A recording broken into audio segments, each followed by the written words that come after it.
এখানে ক্লাস 4-5 এর কোনো বাচ্চা আছে? 5 এর স্কুলে পড়ে? কে আছে 5 এর? আসো, একজন আমার কাছে আসো, যে কোনো একজন। তুমি ক্লাস 5 এ আসো, উপরে আসো, স্যান্ডেল পরে চলে আস, তুমি আমার কাছে আসো। তোমাকে আমি একটা জিনিস দেখাবো, আল্লাহর কৃতজ্ঞ কিভাবে হতে হয়, এটা তোমাদের সারা জীবনের জন্য মনে রাখতে হবে। এদিকে আসো। হ্যাঁ, তুমি আসো, আমার কাছে আসো, তাড়াতাড়ি আসো। বাবা, কি নাম তোমার? আসছো? হ্যাঁ, আপনি আসেন। হ্যাঁ, তোমার নাম কি? আসিফ শিকদার। দেখি হাত, দেখি হাতেটাকে ভাঁজ করো। ভাঁজ করছো? এখানে হাত লেখো, এখানে লেখো হাসিব লেখো।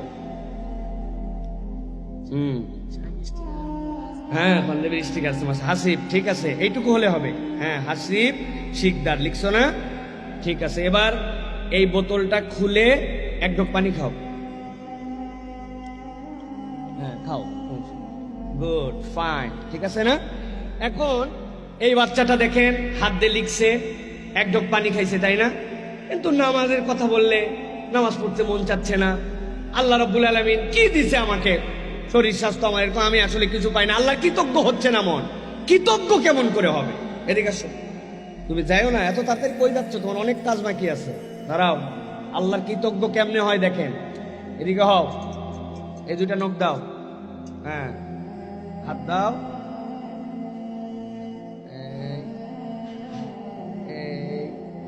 এই দুই নখ তোমার এখন খোলা যাবে না, ঠিক আছে? এই দুই নখ তোমার বাঁধা থাকলো, এই দুই নখ তোমার বাঁধা থাকলো। এখন তুমি হাসিব লেখো। হ্যাঁ, কষ্ট হচ্ছে আগের থেকে? এ তো বানান ঠিক হচ্ছে না, দেখছেন অবস্থা। এবার বোতল থেকে পানি খুলে খাও। এই নখ খোলা যাবে না, এই নখ খোলা যাবে না, এই নখ আবার টানছো কেন? এই নখ এরকম রাখবে। এবার পানি খাও, বোতল খোলো আগে। হ্যাঁ, এক হাত দিয়ে, তখন এক হাত দিয়ে খাইছো। হ্যাঁ, তোলো মুখে তোলো। আবার নখ খোলা যাবে না, নখ এরকম থাকবে। হ্যাঁ হ্যাঁ, মুখ খোলো, মুখ খুলে খাও পানি। দেখো, দেখছেন কত কষ্ট হচ্ছে। আমি এটা বোঝানোর জন্য বলতেছি, আমাদের বাচ্চাদেরকে কিছু প্র্যাকটিক্যাল জ্ঞান দিতে হবে। তুমি এই নখটা, হাতটা ব্যবহার করতেছো, তুমি হাতের প্রকৃত মালিক নও। তোমার এই দুই নখ বন্ধ করে দিলে তোমার হাতের সই করা পারফরমেন্স চলে যায়। তুমি বোতল থেকে পানি ঢেলে খেতে পারো না।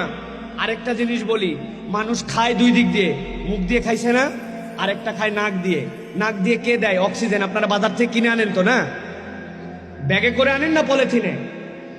আচ্ছা হাসিব, তুমি কতক্ষণ পর্যন্ত এই নাক মুখ ধরে রাখলে তুমি আটকায় থাকতে পারো? তোমার যদি কষ্ট হয় আমার হাতের এখানে বাড়ি দিবা, ঠিক আছে? আমি তখন ছেড়ে দিব। হ্যাঁ, দেখি কতক্ষণ, কয় সেকেন্ড পারে, ভালো করে ধরো। হ্যাঁ, এই দেখছেন 15 সেকেন্ডে শেষ। মুখের খাবারটা আপনি কিনে খান, কিন্তু নাকেরটা আল্লাহ রাব্বুল আলামিন খাওয়ায়। কিসের এত বড়াই? কিসের ভাব মারি আমরা? কিসের ভাব আমাদের?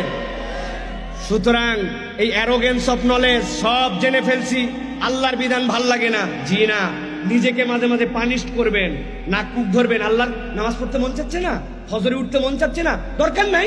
আল্লাহর নিঃশ্বাস বাদ দিয়ে তুমি চলো। যদি চলতে পারো তাহলে তার কথা না শুনলেও চলবে। বাচ্চাদের এরকম প্র্যাকটিক্যাল কিছু কিছু নলেজ দিবেন, যেটাতে অনুভব করতে পারবে যে তোমার এই দুই হাতের নখ বেঁধে দিলে, বাবা এই 3 নখ বেঁধে দিলে কি মুসিবতে তুমি পড়ে যাবা। নিঃশ্বাস না নিলে তুমি চলতে পারো না। আল্লাহ যিনি আমাকে এরকম সুস্থ স্বাভাবিক দিলেন, ওই আল্লাহর কাছে আমি কৃতজ্ঞ হতে চাই। এইভাবে আমাদের বাচ্চাদেরকে কৃতজ্ঞতার বোধ জাগ্রত করতে হবে। মাশাআল্লাহ, মাশাআল্লাহ, যাও, থ্যাংক ইউ, ঠিক আছে? তাহলে আল্লাহর কৃতজ্ঞ হতে হবে, ঠিক আছে?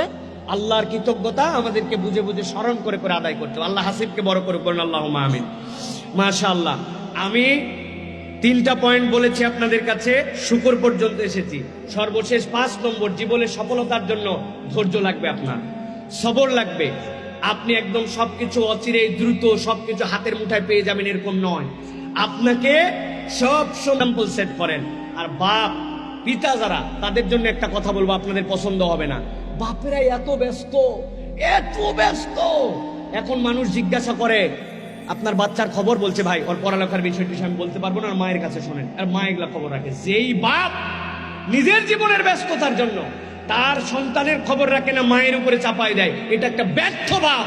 এই বাপ হচ্ছে একটা সমাজের জন্য, আমি বলবো এই বাপ একটা সমাজের জন্য আমাদের কালপ্রিট বাপ।